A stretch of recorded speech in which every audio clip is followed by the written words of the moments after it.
Another hot spot. I say Inferno. Hello, my baby. Hello, my honey. Hello, my ragtime gal. Suddenly you kissed my wife. Baby, my heart's on fire. An update from Power of the Primes has turned up in stores before others that we were expecting. Voyager Inferno is turning up. In Generation 1, the Inferno character turned into a fire engine, and darned if he isn't one again. In this case, they've taken the hotspot mold from Combiner Wars, changed the colors, slapped on a new head, and rechristened him. There's nothing really wrong with them using this mold again. It was one of the best from Combiner Wars. But they've reused it many times now, and I must admit, it's starting to get tiresome. The box is the usual Voyager size, with the window in front revealing the figure and its accessories. A picture of the Gestalt is on the side panel. On the back are studio shots of the vehicle in both modes, along with diagrams to show how to use the Prime Armor accessories and the included Enigma of Combination accessories, as well as what to do with the Prime Master figures that are sold separately. The bio reads, "How will the fearless Autobot firefighter wield the power of the Primes?" To put out fires, I suppose. But let us unbox Inferno and review him properly. Out of box, Voyager Inferno comes with instruction booklet. Collectible trading card saying what happens if he pairs up with Vector Prime. In this case, he travels forward in time to fight more advanced enemies. And what if he gets clobbered?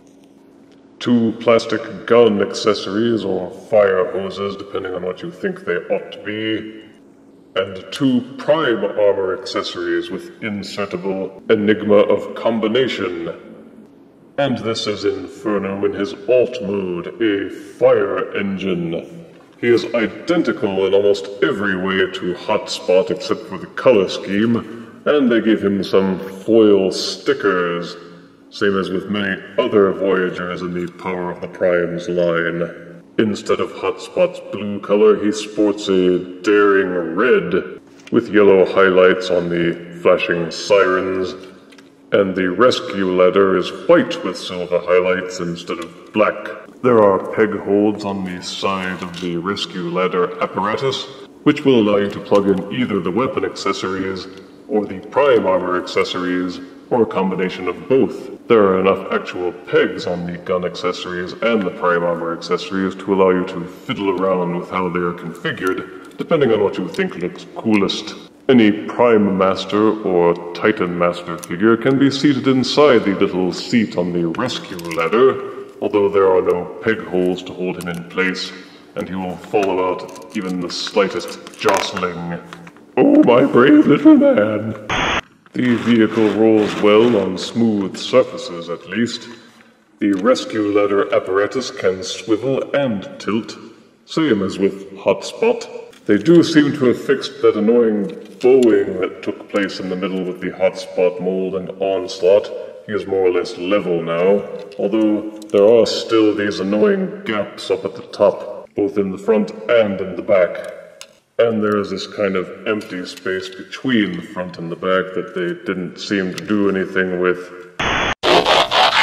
The transformation is identical in every way to Hotspot, and this is Inferno in his robot mode, which is also the same as Hotspot except for the new head sculpt. Once again, there is an addition of foil stickers to the mix, and the bold new color scheme with mostly red and black. They set him off with some additional silver highlighting, but many of the flaws that existed in the Combiner Wars Onslaught/Hotspot mold have been carried over to Inferno. The ladder assembly still hangs very obtrusively from his back, and the inner knees still have that annoying flaw with the tab at the back of the knee that could damage the front of the shins if rotated in the wrong way. Be very careful so you don't damage him. The instructions tell you to mount the Prime Armor accessories into the back of the figure like so. You may also mount them in the other direction by using this peg hole. However you choose to plug them into his back, this frees up one of the peg holes on the Prime Armor to serve as a mount for the weapon accessories. so that Inferno can have his guns/hoses mounted over his shoulders like a continental soldier. Articulation for Voyager Inferno is also identical to Hotspot, with the same pluses and minuses, the major weaknesses still being around the knees, where the shins will either tab in very firmly and securely, but damage the shins in front, or dangle very loosely. And this is Inferno as Defensor's Gestalt core. For those who didn't care for Hotspot's powder blue color scheme, Inferno offers you the chance to swap him out for Inferno's deep red.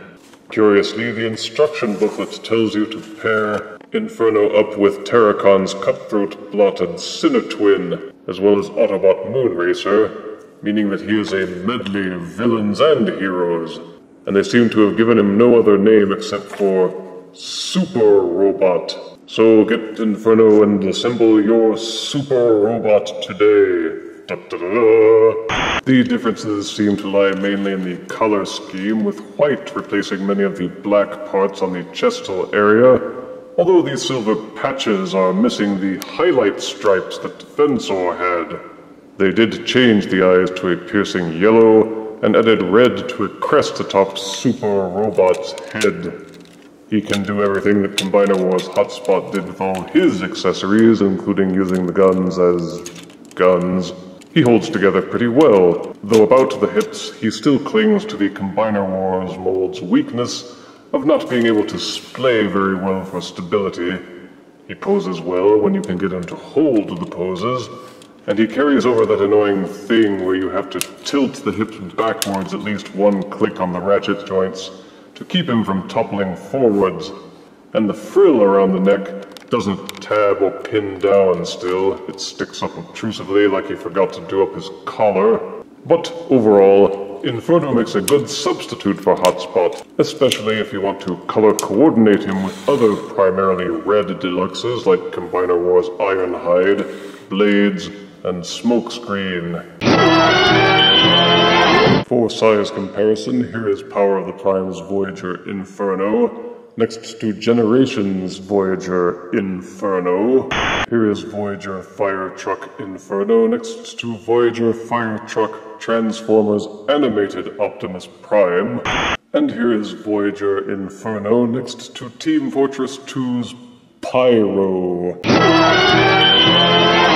Those who are weary of Hotspot-based molds may want to pass on this one. Positives are that he is based on a quality Combiner Wars mold, but the negatives are he is based on a mold that has been redone many, many times.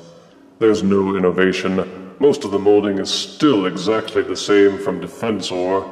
They just slapped on some red paint and called him Super Robot. But if you love these colors, and want more Voyagers in which to plug your deluxes into for variety's sake, then by all means check out Voyager Inferno. He earns 6 out of 10 deaths. Guess his flame on was more of a flame out. If you refuse me, honey, you lose me, then you'll be left alone, oh baby, tell 'em all, and tell me I'm your own.